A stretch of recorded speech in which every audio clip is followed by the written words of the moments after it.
Beautiful people. My face is not important today, so I'm gonna do I'm gonna leave it here.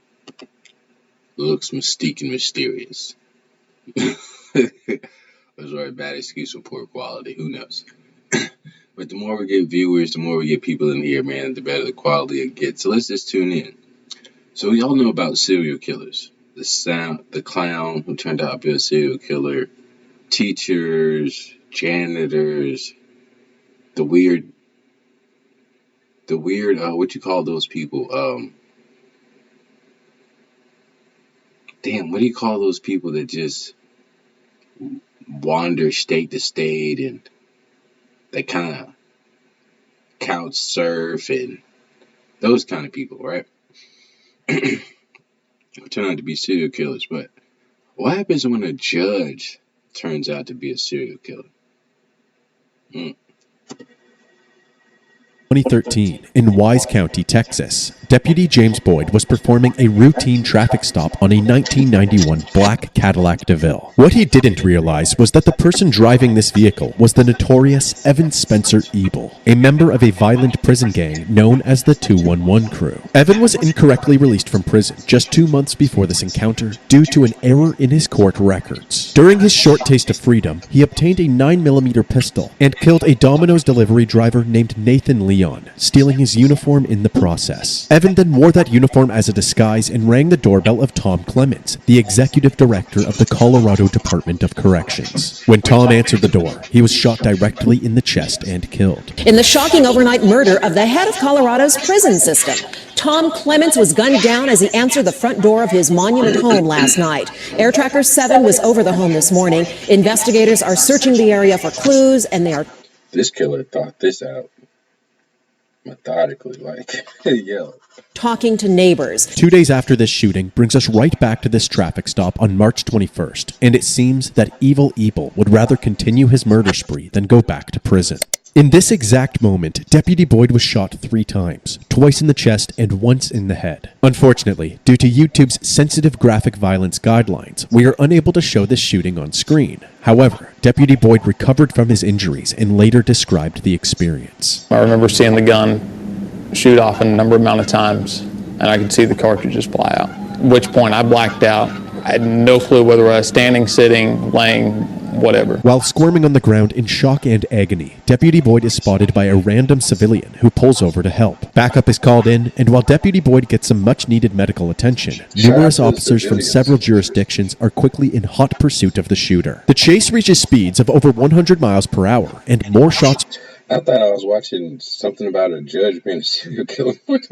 I don't know what I'm watching. Were fired at law enforcement, all while weaving in and out of traffic. At one point, Evan blows a tire and smoke billows out from his vehicle, hindering the police cruiser's field of view. But the officer remains calm and stays right on Evan's tail. Eventually, Evan exits the highway, and the chase continues through the streets of Wise County. Then, out of nowhere, an 18-wheeler slams into Evan. His car is totaled, but the action isn't over yet. Evan immediately exits the vehicle and fires a barrage of bullets at the officers. The officers fire back, hitting Evan multiple times. Evan Ebel was killed instantly. Several significant pieces of evidence. And this is what I love about,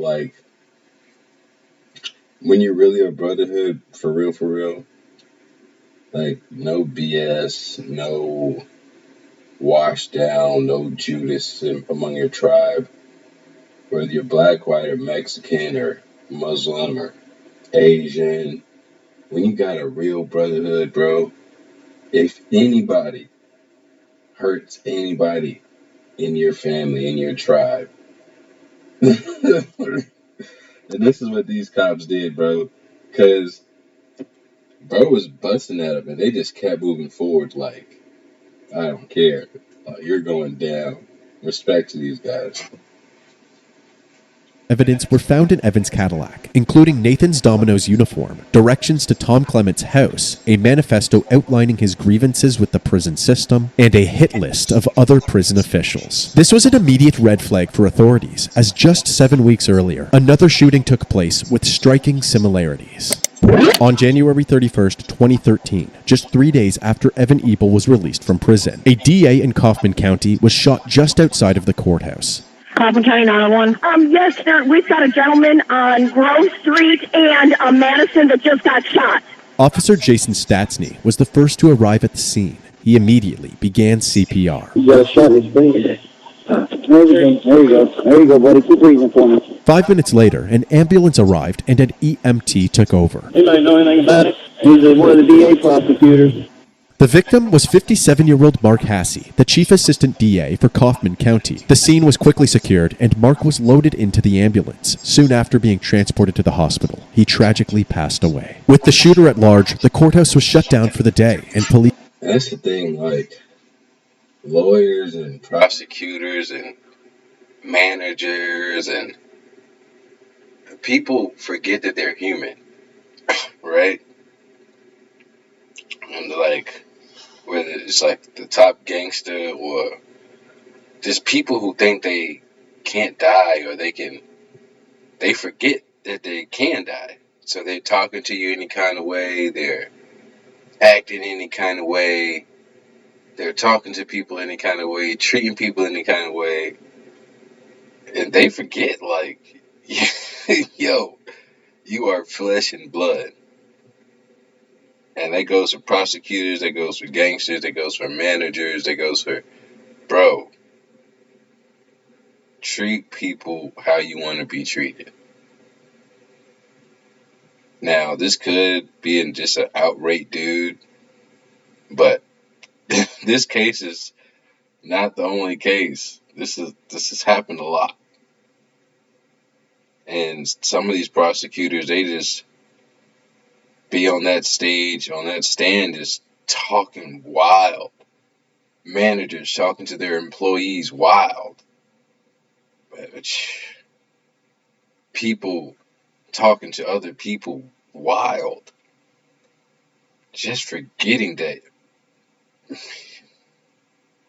just because you hold a badge or just because you hold a position or a title, you can get got. Police began to canvass the area. Witnesses stated that the shooter was wearing all black with a covered face and that they fled the scene by hopping into the passenger seat of a getaway car, a silver or light-colored four-door sedan. Another witness claimed to have heard Mark's final words, "No, I'm sorry," right before he was shot. Investigators had a feeling that one of the criminals Mark prosecuted sought revenge through a targeted killing, and Mark's final words only supported this theory. While they worked to verify this hunch, District Attorney Mike McClelland made a public statement where he addressed the shooter directly. My name's Mike McClelland. I'm the criminal district attorney for Kaufman County. We lost a really, really good man. I hope that the people that did this are watching, because we're very confident that we're going to find you, we're going to pull you out of whatever hole you're in, and we're going to bring you back and let the people of Kaufman County prosecute you to the fullest extent of the law. 2 months later, when Evan Ebel's murder spree ended with his death, Mike and Kaufman authorities wondered if they could link Evan's 211 crew affiliation and hit list to Mark's murder as well. Unfortunately, Mike wouldn't live long enough to find out, as he became the next victim. District Attorney Mike McClelland and his wife Cynthia have been found shot to death. It is the second shooting of a prosecutor in the small Texas town this year. What did I tell you, bro? What did I just say out of my mouth? It doesn't matter who you are, bro. You are flesh and blood. You cops, you mayors, you politicians, you managers, you civilians, you sergeants, officers, lieutenant, majors, generals, bro. I'm telling you, watch how you talk to people. Watch how you treat people. This is 2024. So whenever this happened, it's way past that time. And I say that to say this. As the days keep going, 2030, 2050, 2070, God willing, right? People's hearts will grow cold. And we see it in 2024.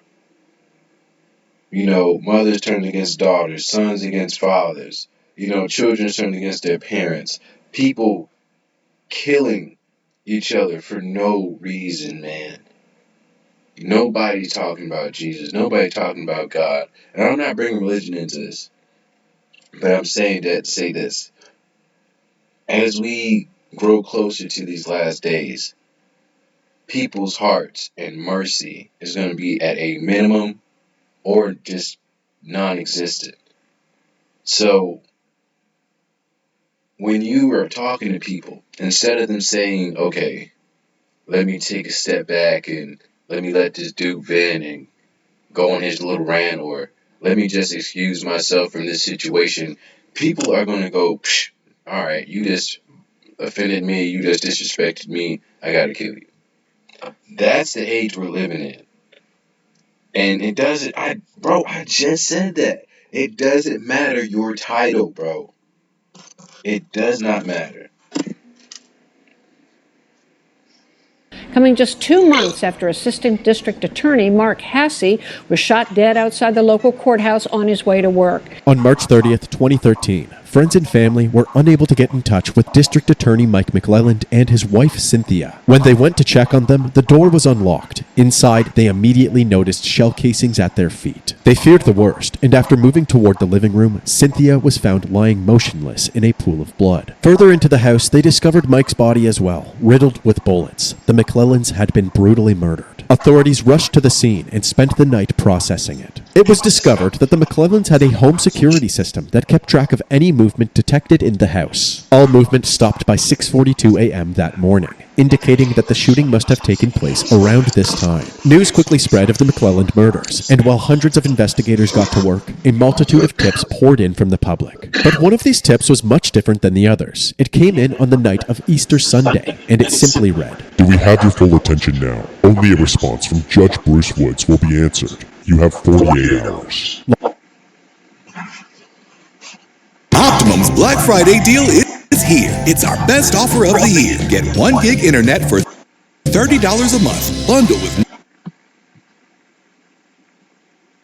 Law enforcement decided to respond. You have our attention. How can the county judge contact you? Since the Crime Stoppers program protects the anonymity of those sending tips, law enforcement had no choice but to await a response from this mysterious tipster. 12 hours later, that response came. It started with, "Your act of good faith will result in no other attacks this weekend." This mysterious person went on to prove that they were in fact the killer, by stating the kind of ammunition used to murder Mike Hasse, something only law enforcement and the killer would know. Then, the killer had a very specific demand. "Judge Woods must offer a resignation of one of the 4 main judges in Kaufman. My superiors will see this as a first step, ending our action. Do not report any details of this arrangement. You have until Friday at 4 p.m. We are not unreasonable, but we will not be stopped." Law enforcement then responded yet again.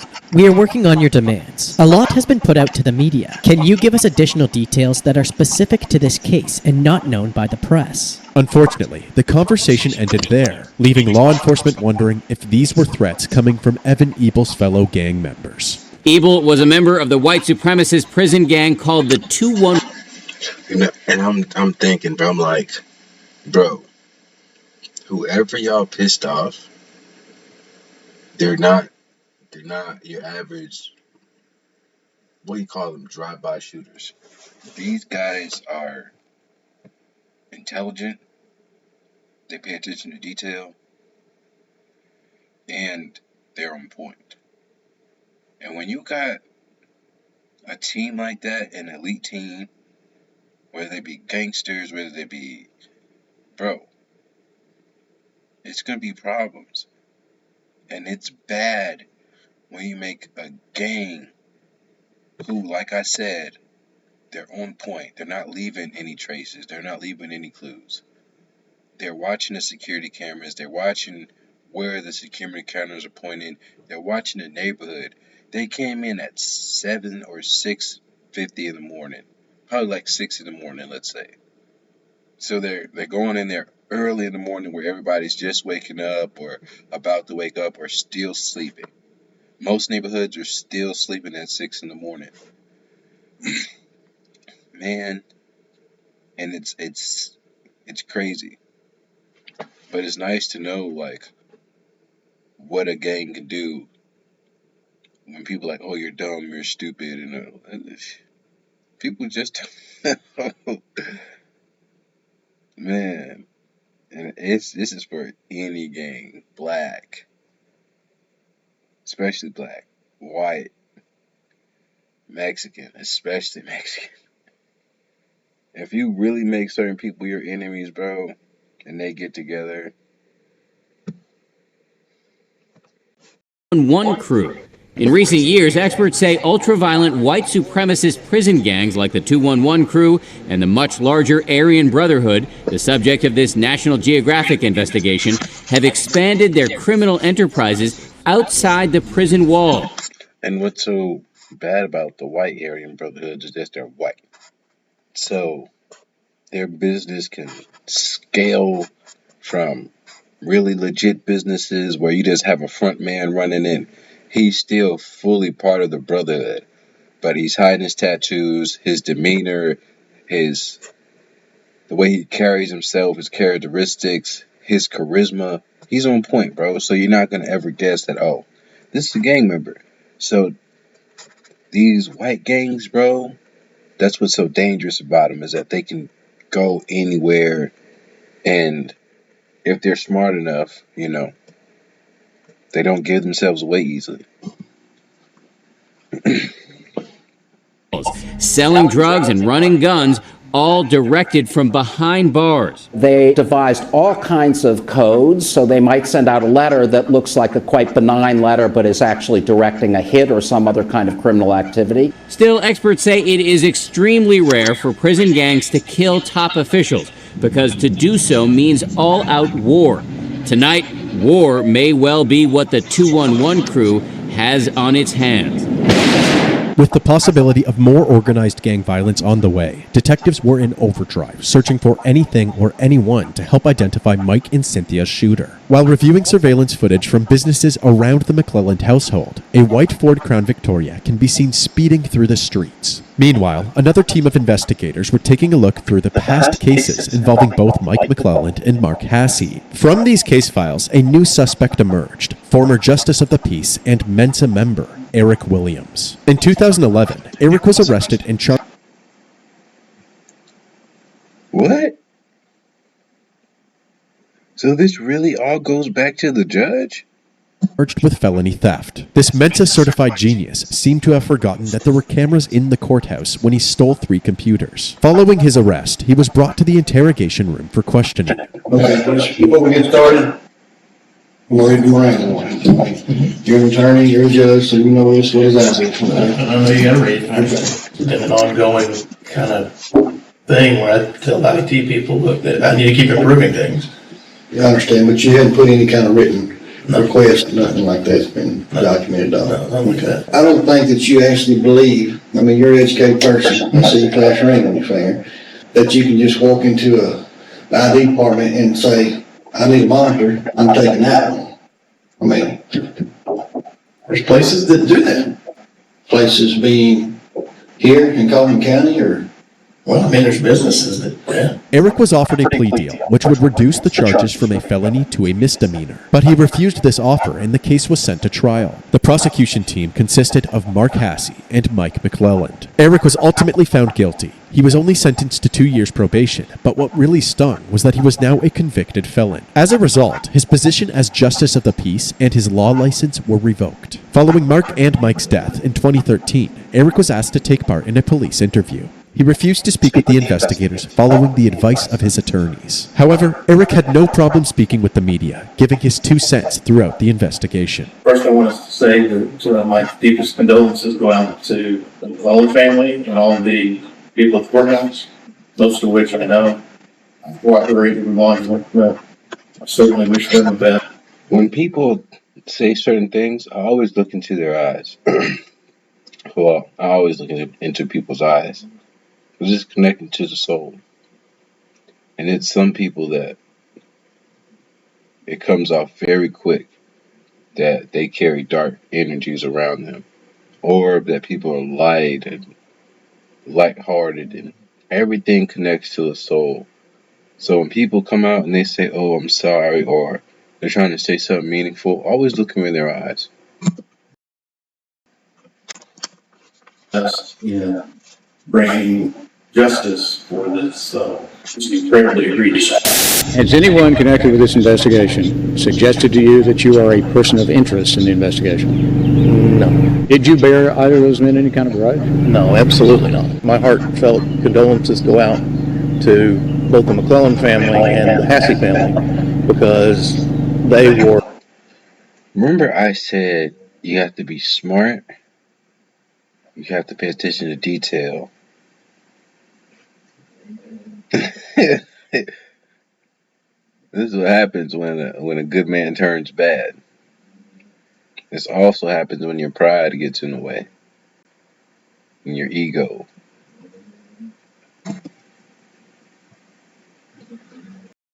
Were in public office doing the right thing, and for some reason that we're not aware of, have paid the ultimate price for that. While Eric segued between several media outlets, investigators continued to look into him as the prime suspect. To their surprise, Eric had no record of ever owning a white Crown Victoria. Thankfully, on April 11th, 12 days after the McClelland murders, Eric fired his attorneys and reached out to the authorities to cooperate. Detectives immediately headed to Eric's residence to interview him. Hey, Eric, I appreciate it. Thank you very much. And you understand why your name pops up? Absolutely. Well, did you have anything to do with it? No, absolutely not. As expected, Eric insisted that he had zero involvement regarding the murders, so the detectives decided to take a different angle. You don't have any more? You got rid of all of them? One gun I'm trying to sell, and it's just hard as hell to sell. Hey, just curious, how many guns did you used to own? About 16. And you sold 15 of them?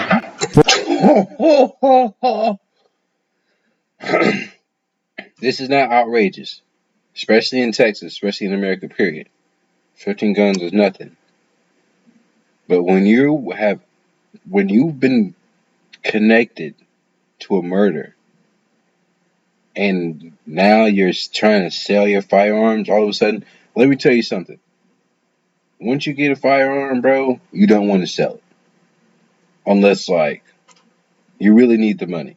You understand? But for the most part, you don't want to sell them, bro. You don't.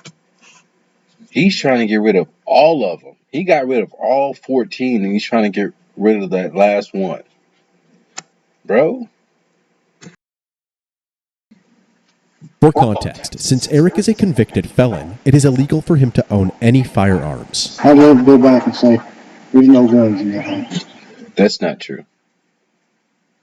You can't be a felon with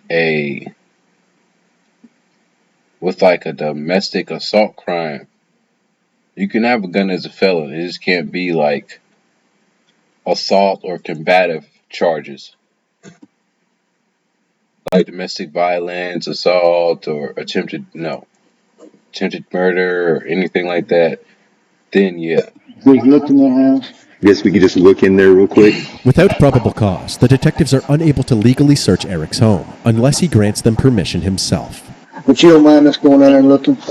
Okay, I'll take that. With permission now granted, the detectives begin their search. Audio. Freaking ass. Gun owners know that total concealment of your firearm is a tactical advantage.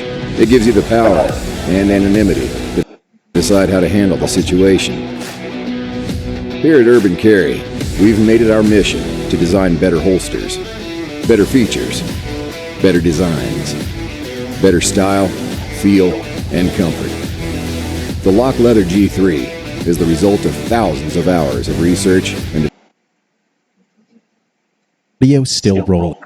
Do you still have any ammo or anything? The only ammo I would have would be for that. As Eric stated earlier, he had apparently sold all but one of his 16 firearms. But as they move from room to room, they uncover a host of weapon attachments. Hey, Eric, I'm just curious. You're selling all your guns. Why didn't you say you're spotting soap and stuff? You got to do everything yet, I guess. Sure. What is that? The taser they just discovered is actually a thermal sensor, otherwise known as a heat seeker, which can be used for night vision.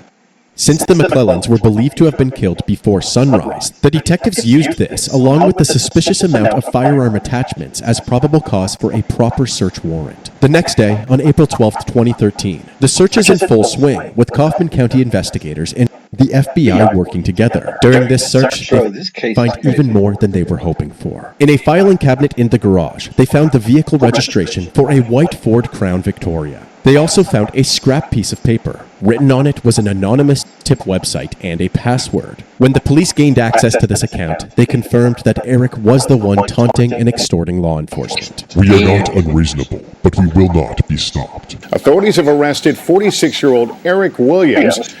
He's charged with making a terroristic threat after searching his home. Williams is the former justice of the peace in Kaufman County, a position he lost last year when the DA's office convicted him of theft. He has not been named a suspect in the murders. As the investigation honed in on Eric, several more tips came in, including one from a man named Roger. Roger and Eric became friends during their time in the Texas State Guard, and in November of 2012, Eric convinced Roger to rent a storage unit for him. Once Roger heard about the search of Eric's home, he immediately reached out to law enforcement and told them about this unit. On April 13, 2013, police executed a search of this unit, and to say they hit the jackpot would be an understatement. Not only did they find the white Crown Victoria, but they also unveiled police uniforms and badges, bulletproof vests, and an arsenal of weaponry, including knives, a crossbow, multiple guns, and ammunition that could have killed both Mark Hasse and the McClellans. And of course, pickle jars filled with homemade napalm. Several firearms were sent in for forensic testing, along with a stray bullet which was found in a random bag away from all of the other ammunition. As for the silver sedan, police were eventually able to locate receipts for a silver Mercury Sable, which had been towed away after sitting in the storage facility's parking lot for too long. The test results came back, and after comparing the bullet with the shell casings at the murder scene, they were able to confirm that the bullet was ejected from the same weapon that killed the McClellans. However, they were unable to confirm if the firearms that they tested were used in any of the murders. Although this was very frustrating, prosecutors ultimately decided to move forward. On April 18, 2013, Eric Williams was charged with 3 counts of capital murder. In capital murder cases, the state divides the trial into 2 phases, the guilt phase and the penalty phase. During the guilt phase, a jury decides the defendant's guilt or innocence. If the defendant is found guilty, the trial moves to a penalty phase, in which the jury receives additional information and decides whether or not the defendant should be executed. The guilt phase began in December of 2014 and was only addressing one of the 3 charges, the murder of Cynthia McClelland. This was devised by the prosecution team so that if anything went wrong in the first trial, they could essentially get a second chance through another trial. Prosecutors summarized the investigation for the jury, portraying Eric as an egotistical and calculated killer who would go What to... I tell you, ego, arrogance.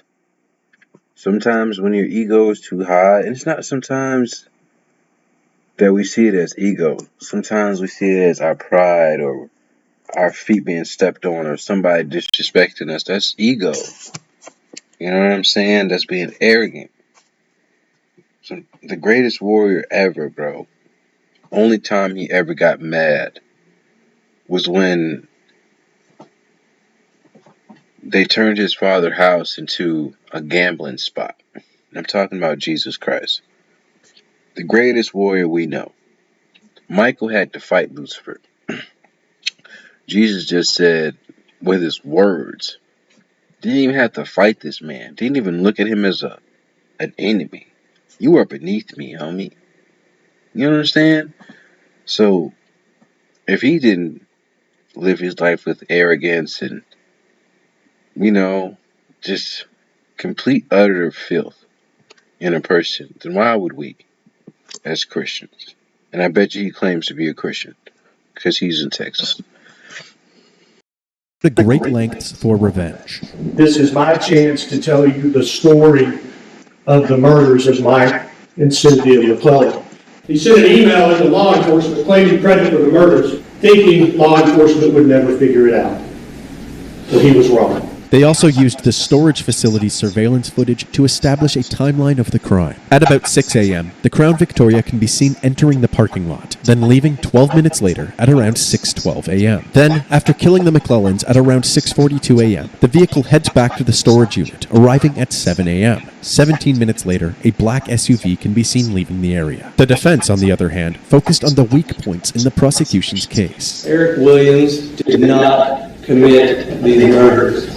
There is no known murder weapon in this case. There's no one And this is what people mean by bureaucracy is ruining America. Bro, there is no need for this. There's no need for a trial. They should have made this a private case. That's what they should have did. They shouldn't, I guess, they say that everybody deserves a fair fight, right? Deserves a fair trial. Right? I don't believe that. But imagine being a killer who know he's done these crimes, and yet he still adamantly fights for his freedom, knowing that he killed somebody. And this prosecutor or this defendant, or what do you call those? It's a prosecutor and is it a defense attorney? I don't know what he is, but whoever defends the perpetrator, these people, how do they sleep at night? If I was a defendant, if I was a lawyer of a defendant, right? Or the suspect, and I know you put 2 and 2 together, it equals 2 or 4, right? 1 plus 1 equals 2, right? It's simple, right? Let's not make this rocket science or some, what do you call it? Astronomy type bullcrap, all right? Let's make it simple. This man killed these people because of his ego. And I thank all of you who tuned in and listened to me rambling and bullcrapping because you know I've been smoking. So, and I'm in Colorado, so that's okay. But I just thank you guys for staying with me and letting me ramble with my bullcrap. But it's true though. There's no way as a person who defends a person who I know is guilty, I would throw this case. I would throw this case. And I wouldn't throw this case for, and I feel like if I throw the case, I would be wrong too. Because every human has a right to a fair trial. So I would feel so guilty for throwing that case, for not fighting for this man's life. I don't know, man. I would just have to deal with Jesus with that one. Because no, bro. You could have got a way lesser punishment. But again, remember, he declined it. He wanted to say, I'm not guilty. So they made him a felon. If he would have been humble, like I said, his ego, if he would have let that go and said, nah, it's okay. I'll take the lesser charge. Let go of that pride, man. There's no way I would defend somebody who's guilty, man.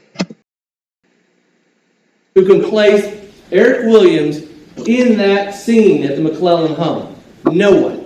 The prosecution called an onslaught of witnesses, meticulously breaking down each and every piece of evidence and testimony. As for the defense, they called no witnesses during the guilt phase of the trial. They simply believed that it was unnecessary since the state failed to prove Eric's guilt beyond a reasonable doubt. However, the final say would go to the jury, and I think that was a play on the prosecutor or the defendant lawyer. I gotta find out what these guys are. I think they did that on purpose. They didn't bring him any witnesses. They didn't bring anybody who could vouch for this dude. After 90 minutes of deliberation, a verdict was reached. We, the jury, Only 90 minutes? Unanimously find the defendant, Eric Lyle Williams, guilty of capital murder as charged in the indictment. Eric Williams was found guilty for the murder of Cynthia McClelland. It was now time for the penalty phase, where the jury decides whether... And look how quick his lawyer sat down. Bro, they did that on purpose. And look how she's smirking. Look how he's looking. Bro, yeah, you freaking animal. What the frick is wrong with you? But may I not look down on my enemy. knows, bro. People snap, and we are all human. So, may I not look down on him or laugh at him while he's down or kick him while he's down? I don't do that on this channel to nobody, you know? But if you kill, too many people, or you're doing some really twisted stuff and you have no signs of stopping, bro, you gotta go to the afterlife. You gotta go to the afterlife. He killed a prosecutor and a judge. No, this idiot killed a prosecutor. And he wasn't just a normal prosecutor, was he?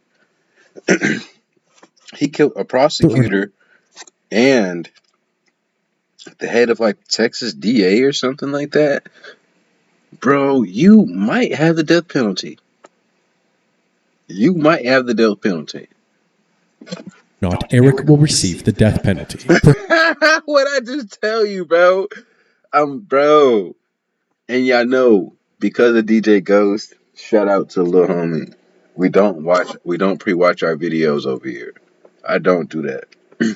Because it takes the fun out of everything. Like I said, when people say something meaningful, look them in their eyes. You know what I'm saying? So, if I ever do, I'll be like, yo, I watched a little bit. And, you know what I'm saying? I'll let y'all know. But it's so much better when you don't. That way we can genuinely be shocked together. We can genuinely be shocked together. Again, I've been smoking. Forgive me. Okay. Perhaps the most compelling moment of the trial is what happened next. This is Kim Williams, Eric's wife and alleged getaway driver. Back in 2013, Kim was arrested at the same time as Eric, and detectives spoke with her for hours in the interrogation room. Although she was first defensive about her husband, she slowly let her guard down and eventually told the detectives what really happened. They convinced her to take a plea deal. Since she was protected by spousal immunity, she was not forced to testify against Eric. However, as part of her deal, they asked that she provide testimony during the penalty phase of the trial. She agreed. It was a cold day, and there was excitement in the air. He came up with a plan to dress like law enforcement. He was modeling it for me. Describe to the members of the jury what he was modeling.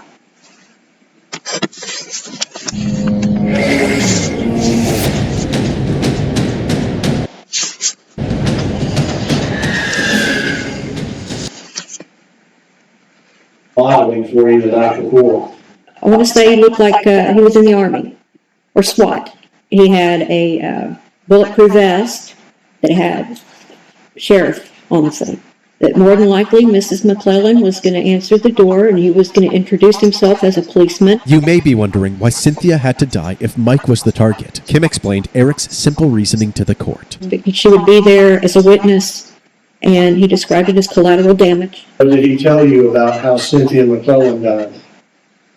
He told me that he had to shoot her an extra time because she was still moaning. That night, Kim and Eric celebrated the double murder by having a feast. We had steaks on the grill, and Eric cooked those. At your parents' house? At my parents' house. Were you all celebrating with steaks? That's correct. During the guilt phase of the trial, the prosecution team was not allowed to bring up... They celebrated like this judge